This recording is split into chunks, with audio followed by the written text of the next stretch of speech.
शहबाज शरीफ की हुकूमत हाइब्रिड निज़ाम की एक्सटेंशन है हाइब्रिड +2 है जी, 2.0 है कि एस्टेब्लिशमेंट न्यूट्रल होगी। ये तो टाइम ही बताएगा। I don't think establishment neutral हुई है।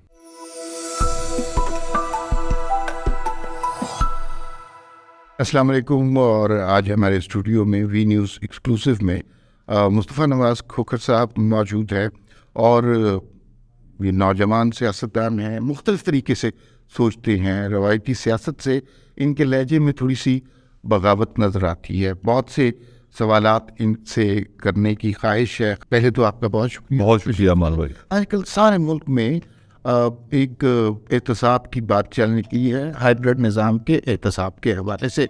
जनरल फैज़ हमीद का कोर्ट मार्शल होना चाहिए, जनरल बाजवा को पकड़ना चाहिए, ये सारी बातें हो रही। What is your take on this?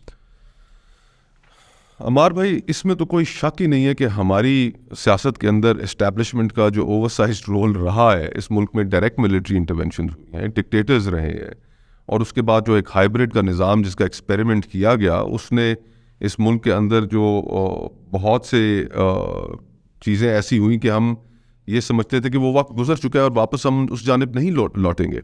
Freedom of expression का जो हाल किया गया उस हाइब्रिड रजीम के दौरान, जो सहाफ़ियों को उस दौर में जो सख्तियाँ झेलनी पड़ी, आप एक विक्टिम है, अबसार आलम साहब हैं, मतीउल्लाह जान है, असद तूर हैं, the list goes on. Channels बंद किए गए, एक बड़े चैनल के मालिक को जेल के अंदर डाल दिया गया, मीर शकील उर रहमान साहब को।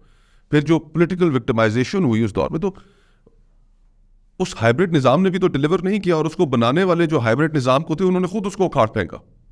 Do you think they should be punished? इस वक्त हमारे पास एक डॉक्यूमेंटेड चीज मौजूद है, असगर खान का केस। उसके अंदर सुप्रीम कोर्ट की डायरेक्शंस मौजूद है, फैसला मौजूद है। क्या उसके ऊपर अमल हो सका?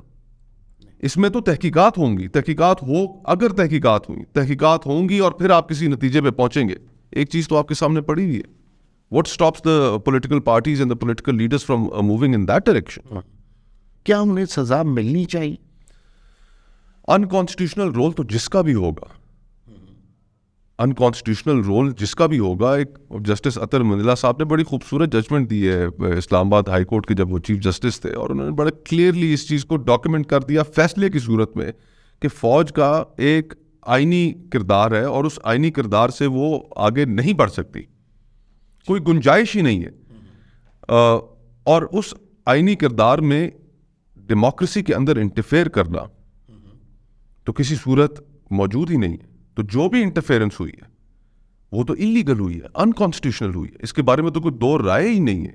लेकिन क्या सियासतदान पिक एंड चूज करेंगे? एक असगर खान साहब के केस में आपके पास फैसला मौजूद है, आज उस फैसले के ऊपर अमल दरामद करने में क्या कबाहत है? मैं ये समझता हूं कि शख्सियात इसमें कोई मैटर नहीं करती। 75 साल से शख्सियात और चेहरे बदलते रहे। अयूब खान साहब का जब ज़माना था तो उस वक्त बानी पाकिस्तान की बहन को गद्दार कह दिया गया। उस वक्त चेहरे और थे, उस खेल का जो हिस्सा थे वो उस वक्त चेहरे और थे। जब जुल्फ़िकार अली भुट्टो को फांसी दी गई उस वक्त चेहरे और थे, और यही कंटिन्यूशन रही। तो हमें जो सियासतदानों को और इवन इस्टेब्लिशमेंट को अब हमें बैठ कर ये फैसला करना पड़ेगा कि the country is not working. हम एक ऐसी नहज पे पहुँच गए कि जहाँ पे हमें सबको एक अपने अपने आईनी कॉन्स्टिट्यूशनल रोल्स तक महदूद होना पड़ेगा। हमें डेमोक्रेसी को एक चांस देना पड़ेगा ताकि ये मुल्क फ्लरिश कर सके। 23 करोड़ लोगों का मुल्क है। अच्छा, ना हेल्थ ना एजुकेशन है। आई मीन बिल्कुल सही है। आज अमार भाई, मुझे एक और चीज़ पर जो दुख होता है वो इस चीज़ पर होता है कि ये जमातें जब हाइब्रिड निज़ाम अपनी तमाम जब्र के साथ मौजूद था तो ये जमातें कॉन्स्टिट्यूशन की बात करती थी, जमहूरियत की बात करती थी, ह्यूमन राइट्स की बात करती थी। आज इस दौर के अंदर जो ह्यूमन राइट्स वायलेशंस हो रही हैं, जो पॉलिटिकल विक्टिमाइजेशंस हो रही हैं, आइन सबवर्शन ऑफ डेमोक्रेसी की बातें हो रही हैं, ये चीज़ें इनके तारीखी तौर पर याद रखी जाएंगी। क्या कोई सियासी जमात, और कई तो इस हुकूमती इत्तेहाद में ऐसी जमातें शामिल हैं जिनके काबरीन के आइन के बुनियादी डॉक्यूमेंट के ऊपर दस्तखत हैं? और दुख होता है जब इंसान सुनता है और वो कहते हैं ठीक है आइन पर अमल ना हो, आइन की एक्सप्रेस प्रोविजंस अगर 90 डेज के अंदर इलेक्शंस होने हैं उनकी उसके ऊपर अमल ना हो तो कोई फर्क नहीं पड़ता। सियासी जमातें हर वक्त इलेक्शन के लिए तैयार रहती हैं, आपने हुकूमत जानते बूझते हुए ली, उसको कंटिन्यू किया, अब उसके कॉन्सिक्वेंसेज अगर आपको इलेक्ट्रेट में नज़र आ रहा है कि गुस्सा है, तो आपको उसको फेस करना चाहिए, उसके लिए आपको तैयार रहना चाहिए। आप ये तो नहीं कि आप उस तरीके से उस खेल को ख़राब करें जो हमेशा वो कुव्वतें ख़राब करती आई हैं, आप उसी तरह का एक तर्ज अमल इख्तियार कर। शहबाज शरीफ की हुकूमत हाइब्रिड निज़ाम की एक्सटेंशन है। हाइब्रिड +2 है जी, 2.0 है। आपके ख्याल में इन्हें हुकूमत कबूल करनी चाहिए थी? मेरे ख्याल में तहरीक अदम एतमाद का प्रोसेस जो था वो ठीक था, उसके फ़ौरन बाद इलेक्शंस की जानिब बढ़ जाना चाहिए था, और तमाम पॉलिटिकल लीडर्स ऑन रिकॉर्ड थे, इनकी स्टेटमेंट्स मौजूद हैं कि जिसमें उन्होंने कहा कि हम इलेक्ट्रल रिफॉर्म्स करेंगे, हम नैब को जो एज विक्टिमाइजेशन के लिए एक टूल इस्तेमाल किया गया, हम उसके अंदर अमेंडमेंट्स लाएंगे and then will head towards elections. लेकिन वो फिर सारी चीज़ें तब्दील होती गई। अच्छा, मुझे ये बताइए कि हम जब इस्टेब्लिशमेंट का, आमरीत का, जबर का जिक्र करते हैं, सियासी जमातों पर जुल्म की बात करते हैं, अवाम के इंसानी हकूक़ छीनने की बात करते हैं, हमारा इशारा अमूमन फ़ौज की तरफ होता है। अदलिया भी बहुत बड़ी, अदलिया बहुत बड़ी हिस्से और करंट केसेस जो आ रहे हैं, तो उसका क्या, आपके पास क्या उसका हल है? क्या हल होगा? देखिए, हम वो तौहीन अदालत तो लग रही है आप पे। तौहीन अदालत देखिए लगी भी है, आई नो। और सूरत हाल ऐसी है कि अमार भाई, अगर किसी माशरे में इंसाफ ख़त्म हो जाए, इंसाफ करने वाले इदारों के ऊपर से एतबार ख़त्म हो जाए, वो सबसे बड़ी माशरे की तबाही का मौजब बनती है। सही। अदलिया चेक रखती है चीज़ों के ऊपर। अगर मेरे साथ ज़्यादती हो रही है, किसी फ़र्द के साथ किसी कोई अनकॉन्स्टिट्यूशनल चीज़ हो रही है, तो हम लोगों के पास तो एक ही दरवाज़ा है खटखटाने का, और वो दरवाज़ा जब हम खटखटाते हैं तो हमें ये कई दफ़ा पता होता है कि आगे से हमें इंसाफ नहीं मिलेगा।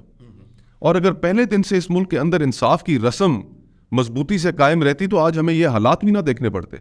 आम आदमी के पर्सपेक्टिव से आप देख लें, उसको अगर आप, आज मैं वकील हूँ, दीवानी मुकदमा आप फाइल करें, उसको 25 साल लगते हैं इंसाफ हासिल करने में।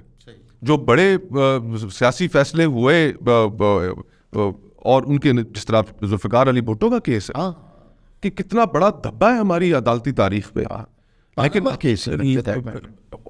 Panama case also. तो आप अब मिस कैरेज ऑफ जस्टिस हो चुकी है दुनिया भर में। हम देखते हैं कि मिस कैरेज ऑफ जस्टिस के ऊपर लोग शर्मिंदा होते हैं, उसको तस्लीम करते हैं कि हाँ, ये हमसे माजी के अंदर एक गलती हुई। क्या हमारे यहाँ इस historical miss carriage of justice जो हुए, मुख्तलिफ तारीख भरी पड़ी है, क्या उसके ऊपर एक दफ़ा भी अदलिया ने भी ये सोचने की कोशिश की कि यार हम इस चीज़ को माने और एक नए सफ़र का आगाज़ करें? नहीं सोचेंगे, ताकतवर शख्स नहीं सोचता। आपके पास क्या सोल्यूशन है? देखें, ये तो सियासतदानों को, पॉलिटिकल पार्टीज को यही तो अवेयरनेस लेकर आनी है ना। सियासत नाम ही अवेयरनेस का है, और प्रेशर लेकर आना है कि जी, कि आइन के ऊपर अमल, पार्लियामेंट को अपने आप को असर्ट करना पड़ेगा। I give you an example. Public account committee के चेयरमैन थे नदीम अफजल चांद साहब, उन्होंने एक ख़त लिखा और उन्होंने कहा कि जी, जो सुप्रीम कोर्ट और उसमें जो टैक्स पेयर का पैसा जो जा रहा है, उसका हम हिसाब किताब देखना चाहते हैं। वहाँ से जवाब आया कि आप इंडिपेंडेंस ऑफ जुडिशरी में मुदाखलत कर रहे हैं। पार्लियामान को भी अपने आप को असर्ट करना पड़ेगा। ठीक। हम सियासतदानों को, हमारे ऊपर भी एक जिम्मेदारी आयद होती है कि अब हमने अगर चीज़ों को सही तरीके में, सही डायरेक्शन में डालना है, तो वहाँ पर हर किसी को जब अपनी अना की कुर्बानी देनी पड़ेगी, तो पार्लियामान की सुप्रीमेसी भी कबूल करनी पड़ेगी। डोंट यू थिंक पार्लियामान एक डिबेटिंग क्लब बन के रह गया?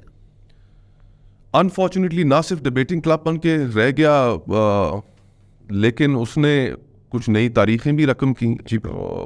उसके अंदर 12 मिनट के अंदर हमने एक ऐसी कानून साजी उस डिबेटिंग क्लब ने पास की कि अवाम की फलाह के लिए तो हम कवानीन के ऊपर महीनों और सालों बहस करते हैं, लेकिन एक फ़र्द वाहिद की फलाह के लिए हमने 12 मिनट के अंदर कानून पास कर दिया। सही। तो things are not working in this country.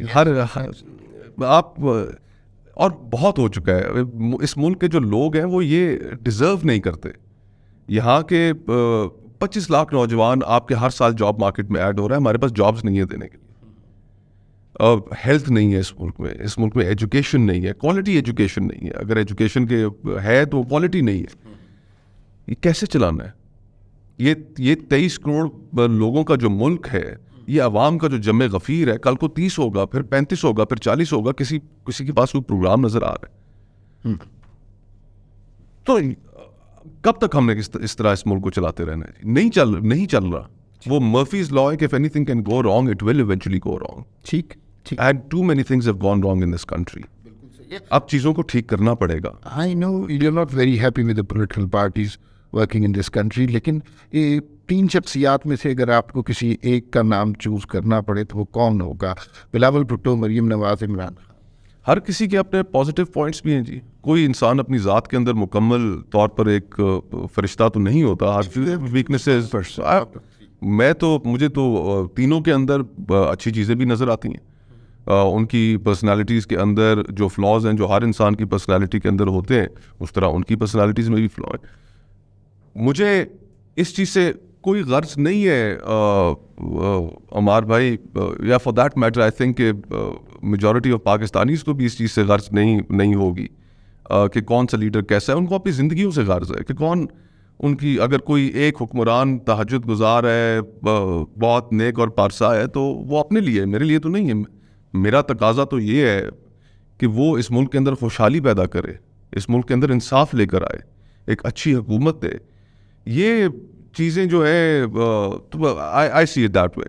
अच्छा, ये जिस तरफ अब सूरत हाल जा रही है, आपने बहुत सारे मसाइल की तरफ निशानदेही की, लेकिन जो कंक्रीट सलूशन थ्रू पार्लियामेंट आपकी तरफ से मतलब समझ नहीं आ रहा कि वो कैसे लाएंगे। बहुत अच्छी गुफ्तगू है, मसाइल की बड़ी ज़बरदस्त निशानदेही है, 3 लोग खड़े हुए हैं, कुछ वो अपनी पार्टियों से भी इनहराफ कर रहे हैं। कैसे ये मुल्क ठीक करेंगे? 23 करोड़ लोगों का मुल्क है, 75 साल के मसाइल। हम तो ये क्लेम ही नहीं करते अमार भाई कि हम अक्ल कुल हैं।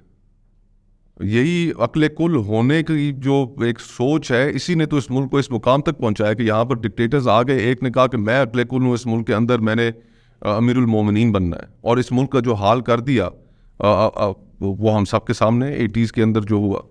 एक साहब आए, उन्होंने कहा कि नहीं, इनलाइटन मॉडरेशन होनी चाहिए इस मुल्क के अंदर, वो एक और जानिब चल पड़े। पार्लियामान कहाँ थी, लोग कहाँ थे, उन लोगों के फैसले कहाँ थे, उनकी राय कहाँ थी?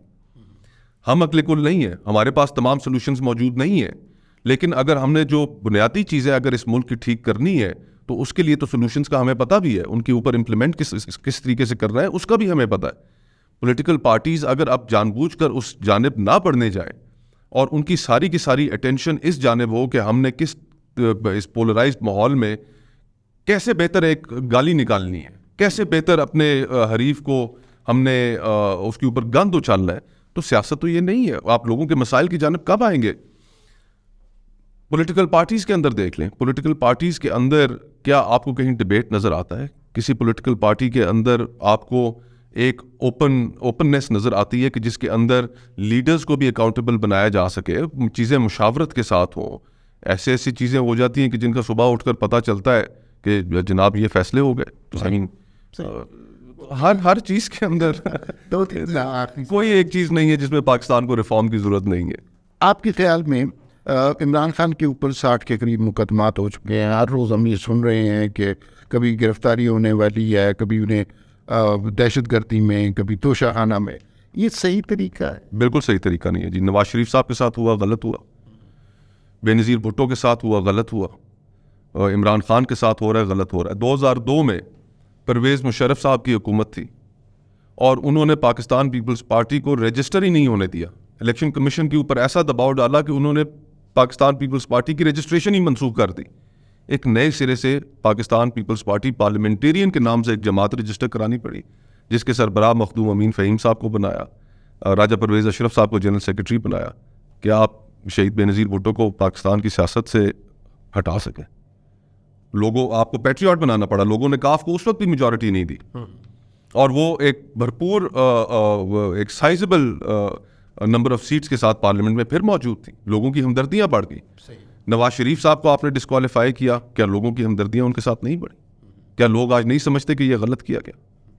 अगर आप इमरान खान साहब के साथ भी वही तर्ज अमल इख्तियार करेंगे तो लोगों की सिंपथीज और बढ़ जाएंगी। आप लोगों के हवाले से ये बात मुखालफिन कह रहे हैं कि अल्टीमेटली आप तीनों लोग भी बड़े एनलाइटेंड, पढ़े लिखे, अच्छे पॉलिटिशियन हैं, आप पीटीआई ज्वाइन कर लेंगे। मेरा तो पीटीआई ज्वाइन करने का कोई इरादा नहीं है।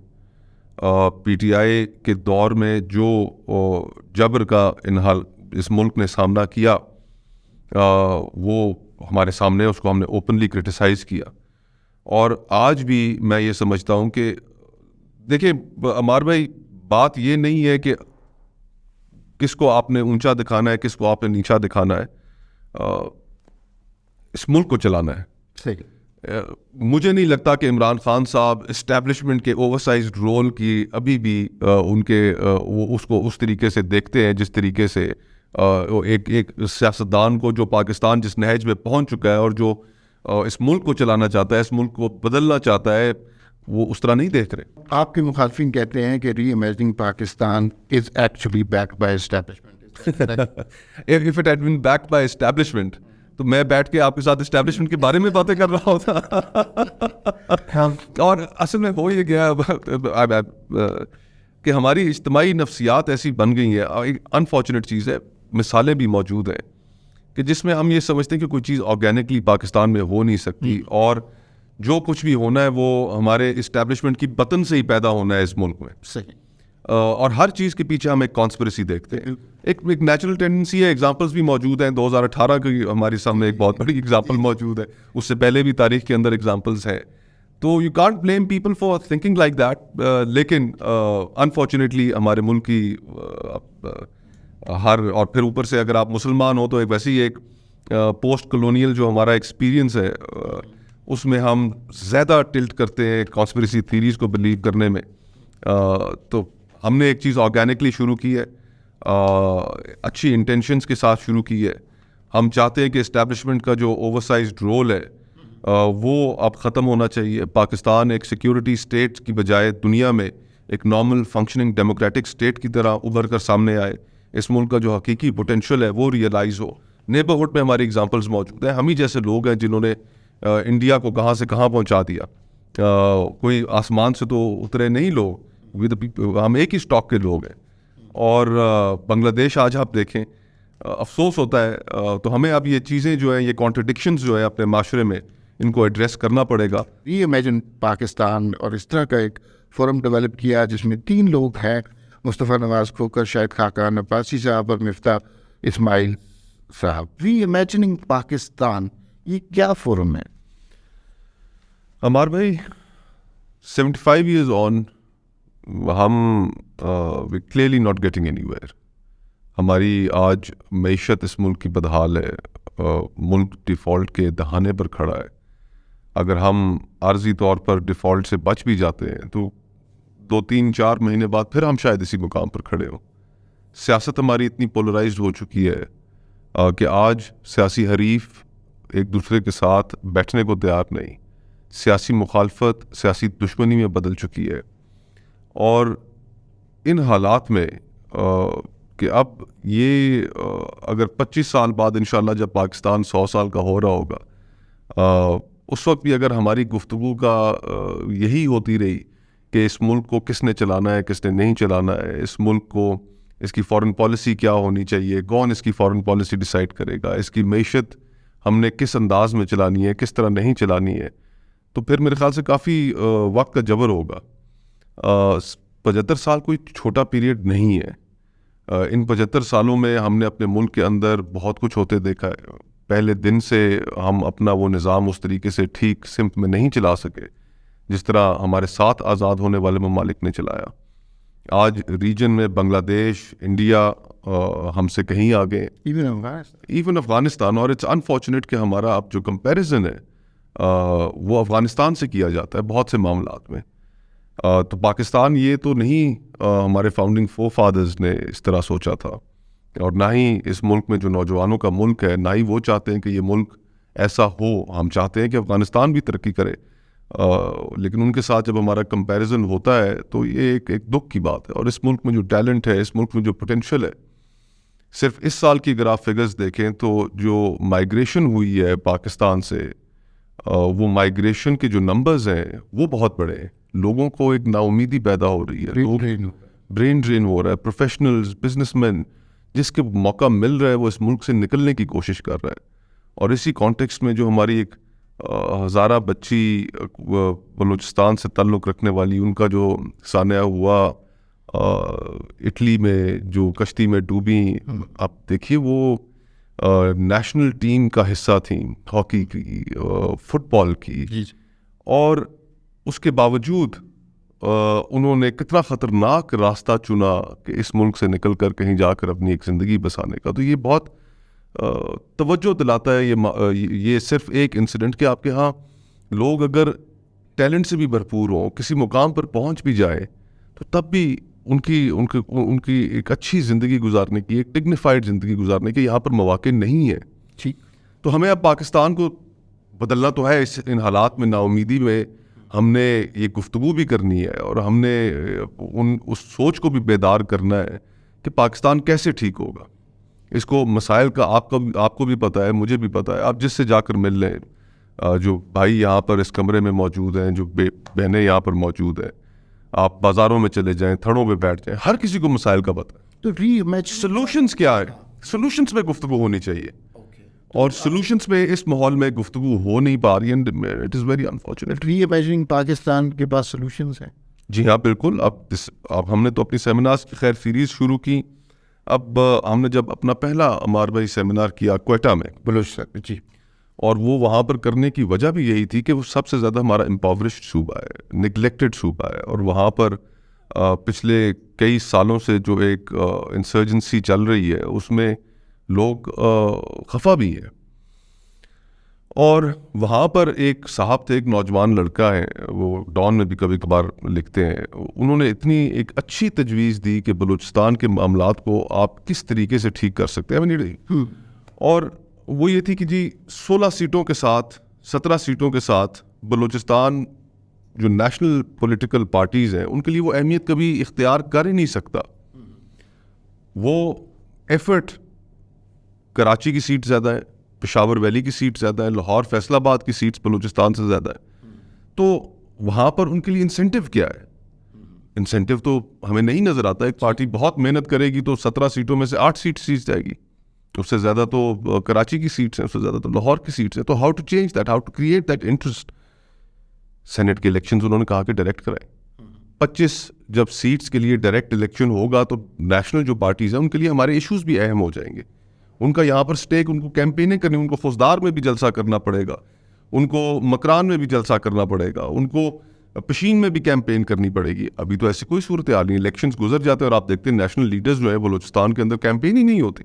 ठीक है, वो सरदार तो structurally there are things that you can address to change things. And secondly, जो एक ओवरऑल बड़ी कॉन्वर्सेशन में हमें जो चीज़ तय करनी है हमारे भाई, मेरे ख्याल में वो है एस्टैब्लिशमेंट का oversized role in a country.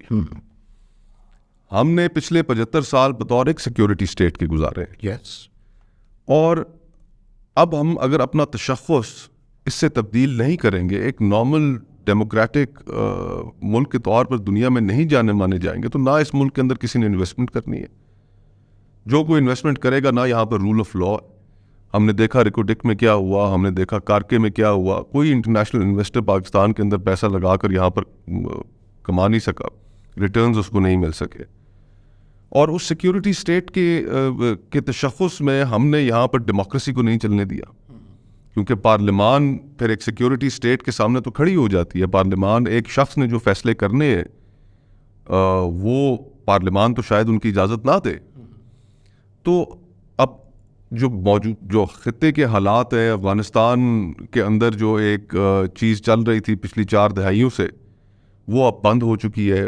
दुनिया का इंटरेस्ट यहाँ पर नहीं है। पाकिस्तान के साथ हमारा कोई इतना इंटरेस्ट दुनिया का रह नहीं गया। तो we have to reinvent ourselves, we have to rethink how we want to run this country. And lastly बस जस्ट वन सेंटेंस कि हमें अब अपना जो सिक्योरिटी स्टेट का तशख़्ख़ुस है, जो शनाख्त है, उसको तब्दील करना। कुछ लोग कहते हैं कि ये री इमेजिनिंग पाकिस्तान में जो 3 बड़े स्टेक होल्डर्स हमें नज़र आते हैं अभी तक, ये मुस्तकबिल करीब में अपनी एक पॉलिटिकल पार्टी बनाएंगे। Is that correct? अमार भाई, हमारा कोई इरादा नहीं है पॉलिटिकल पार्टी बनाने का। हम तो चाहते हैं कि जो एग्जिस्टिंग पॉलिटिकल पार्टीज़ हैं वो लोगों के इश्यूज़ पर इकट्ठी हो। पार्लियामान जो गैर फ़ाल है वो फ़ाल हो, उसमें लोगों के इश्यूज़ डिस्कस हो। लेकिन इस वक्त तो ऐसी कोई सूरत हाल है नहीं। तो पहली तो हमारी तरजीह यही रहेगी। ठीक। और फिर अगर इसमें हम देखते हैं कि जी इस तरह की हमें कोई सियासी जमातें इस जानिब तवज्जो नहीं दे रही, मुल्क को जो जिन हालात में हम घिर चुके हैं उनसे निकालने के लिए कोई राह नहीं निकाल पा रही, तो शायद उस वक्त फिर एक तहरीक में हम इसको बदलें। लेकिन अभी फ़िलहाल ऐसा कोई इरादा नहीं। अच्छा, I am very sorry to ask you this question, not at all. लेकिन शाहिद खाकान अब्बासी साहब के साथ नून लीग ना हो, मिफ्ता इस्माइल के साथ नून लीग ना हो, आपके साथ पीपल्स पार्टी का टैग ना हो, तो आप लोग तो कहते हैं कि आप लोगों के लिए अपनी नशिस्तें जीतना मुश्किल हो जाएगा। तो फिर ये इतना बड़ा इनकलाब, इतनी बड़ी तहरीक कैसे चलेगी? अमार भाई, मैं तो एक पीपल्स पार्टी के साथ नहीं हूँ, और पीपल्स पार्टी के एक अच्छा वक्त खैर उनके साथ गुजरा है। Wouldn't want comment further on that. मैं तो सियासत और आने वाला जो इलेक्शन है वो बतौर आज़ाद उम्मीदवार के कंटेस्ट करने का इरादा रखता हूँ। जहाँ तक पॉलिटिकल पार्टीज़ का ताल्लुक है, तो आप लोगों की डिससेटिस्फैक्शन भी तो देखें। अभी 3 या 4 दिन कबल एक गैलप का एक सर्वे आया है, और उसके अंदर एक बड़ा इंटरेस्टिंग सवाल था जो लोगों से पूछा गया कि अगर इस मुल्क में कोई क्रेडिबल लोगों के ऊपर मुश्तमिल अगर कोई जमात हो, तो क्या आप अपनी एग्जिस्टिंग जमात छोड़ के उस जमात की तरफ मुतवज्जे होंगे? 52% of the people respondent yes, कि हम मुतवज्जे होंगे उस जमात की जानिब, अपनी सियासी जमातों को छोड़कर उस जमात की जानिब बढ़ेंगे। तो हमारे यहाँ जो पोलराइजेशन है इस वक्त, इस मुल्क में पॉलिटिकल पार्टीज और एग्जिस्टिंग पॉलिटिकल ऑर्डर के साथ एक बहुत बड़ी डिससेटिस्फैक्शन भी है, क्योंकि डिलीवरी है नहीं। लेकिन हमने हमेशा देखा पॉलिटिकल पार्टी से जो लोग जुदा हुए हैं वो अपनी शनाख्त भी से भी गए और अपनी पॉलिटिकल पार्टी से भी गए, और ये ऐसी जुल्फ़िकार अली भुट्टो साहब कन्वेंशन लीग का हिस्सा थे। क्या कन्वेंशन लीग से अलग होकर जुल्फ़िकार अली भुट्टो क्या ख़त्म हो गए? उन्होंने एक सियासी जमात की तश्कील दी और पाकिस्तान की सियासत में उन्होंने अपना बड़ा मुकाम बनाया। मियाँ नवाज शरीफ साहब जिस मुस्लिम लीग का हिस्सा थे, उसमें और दीगर जुनेजो साहब थे, चौधरी साहिबान थे, इजाजुल हक साहब थे, जो बड़े सीरियस कंटेंडर्स थे मुस्लिम लीग की सदारत के। तो मियाँ साहब ने अपनी अलग जमात बनाई मुस्लिम लीग नवाज के नाम से, तो क्या वो मुस्लिम लीग से अलग होने के बाद क्या ख़त्म हो गए? ऐसा हमारे यहाँ एक कंटिन्यूएशन है पॉलिटिक्स की, कि जिसके अंदर सियासत में अगर गुंजाइश मौजूद हो, अगर पॉलिटिकल पार्टीज़ लोगों के इश्यूज़ ना एड्रेस कर रही हों, तो फिर एक वैक्यूम तो बाहर तौर क्रिएट होता है। रीसेंट एग्जाम्पल भी है एक हमारे सामने, बहुत रीसेंट एग्जाम्पल है खैबर पख्तूनख्वा पर उठाकर देखें। वहाँ पर जब पॉलिटिकल पार्टीज़ ने वो बात करना छोड़ दी जो वहाँ के लोग चाहते थे, तो फिर उसके नतीजे में एक नौजवान मंजूर पश्तीन निकल आया। पॉलिटिकल वैक्यूम तो एग्जिस्ट करता है जब लोग, इस वक्त जो एक आम आदमी की हालत है अम्मार भाई, वो तो यही देखता है कि इन मुतवातिर पिछले 75 सालों में कोई ऐसा एक पीरियड आप बता दें कि जिसमें उसकी ज़िंदगी बेहतर हुई हो। तो जब उसकी ज़िंदगी बेहतर नहीं हो रही, उसको निज़ाम डिलीवर नहीं कर पा रहा, तो डिससेटिस्फैक्शन तो होगी। बिल्कुल एक नेचुरल फिनोमेना। अच्छा, एक सवाल आखिरी, उसमें हाँ या ना में जवाब दीजिए। आप एक्चुअली अपने दिल से ये बिलीव करते हैं कि एस्टेब्लिशमेंट न्यूट्रल हो गई? ये तो टाइम ही बताएगा। आई डोंट थिंक कि एस्टेब्लिशमेंट न्यूट्रल हुई है। बहुत बहुत शुक्रिया मुस्तफ़ा नवाज़ खोखर साहब। मेरे लिए बहुत इज़्ज़त की बात है ये हमारे दफ्तर तशरीफ लाए और इन्होंने बहुत ज़्यादा वक्त दिया। Thank you very much. Pleasure being here ji.